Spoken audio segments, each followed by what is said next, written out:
How would you feel if your letter on Valentine's Day came from an AI instead of your partner?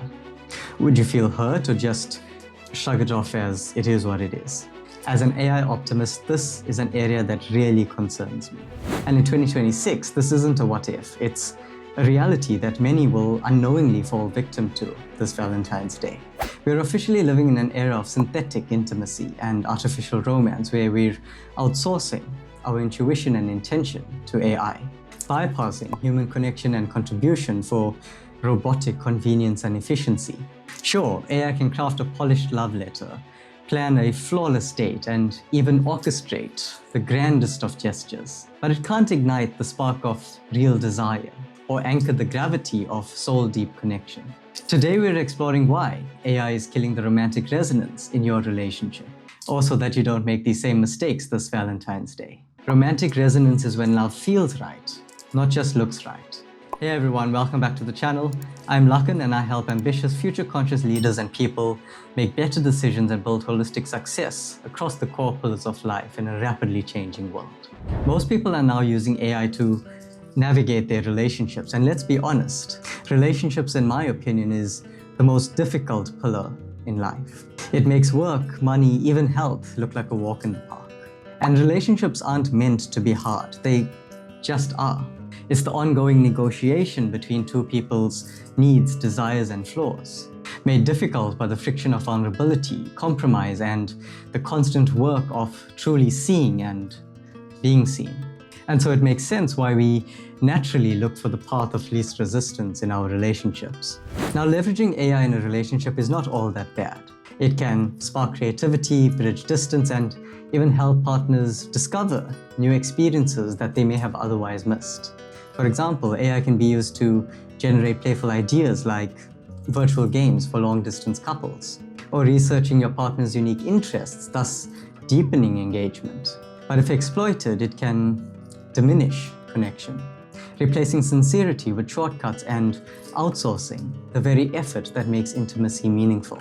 For example, as a quick fix to draft the perfect apology or script the perfect love letter, it risks hollowing out the authenticity love depends on.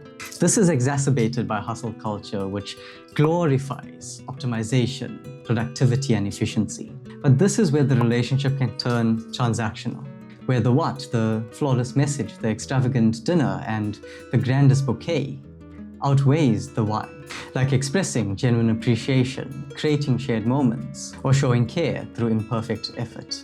When you chase results instead of experiences, you stop being in a relationship and devolve into a partnership. And the relationship ends up looking polished on the surface, but hollow at its core.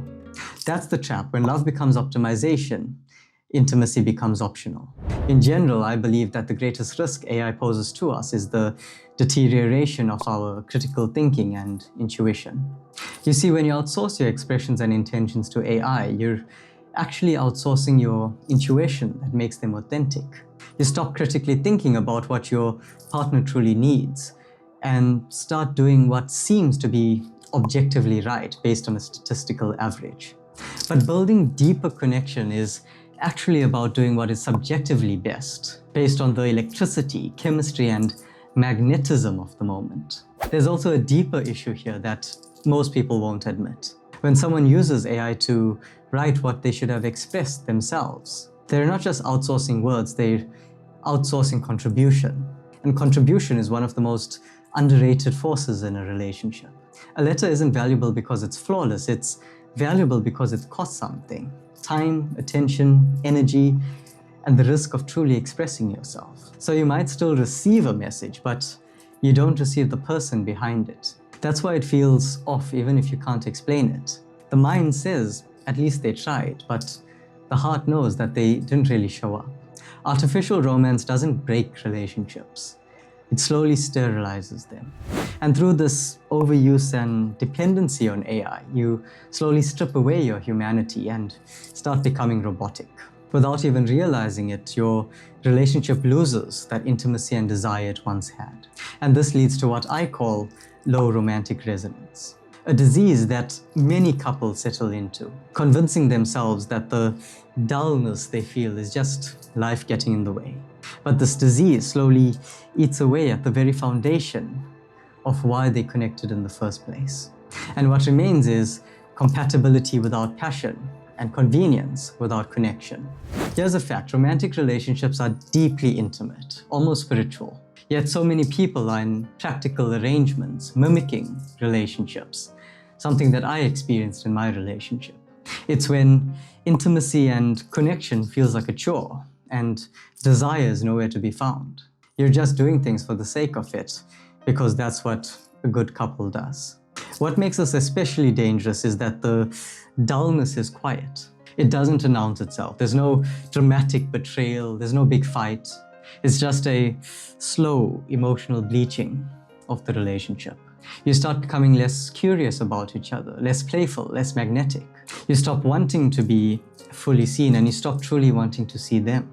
You start interacting like two efficient adults managing a shared life. And when you do feel a spark somewhere else, that's when people panic, because it reveals the truth they've been numbing for years. It wasn't that they fell out of love, it's that they optimized the relationship into something that had no spirit. If you removed money and aesthetic tomorrow, would there still be intimacy between you and your partner? In my own life, I've experienced this where once we started earning well, we started going out on fancy date nights, spending a few thousands on just a dinner for two. It looked great on Instagram as if we had a good time. And for the first few times, it was great. You know, we never got to experience these things growing up. And through a lot of hard work and sacrifice, we were able to get to a point and indulge in these luxuries. But after a while, we would go on these date nights, but there would be no connection, intimacy, or desire. More like a tick box exercise, just as a formality to celebrate an achievement, birthday, or anniversary. The fancy dinner doesn't create intimacy, it just distracts from what is actually missing. And if you don't catch yourself, you may realize too late that you were building a relationship on synthetic intimacy and artificial romance instead of things that actually mattered. You don't lose love in one big moment. You lose it in small moments that you were not present for. I lost it in the small moments I wasn't present in. But I'm curious to hear from you. Have you ever received a letter or a gift that felt unfulfilling?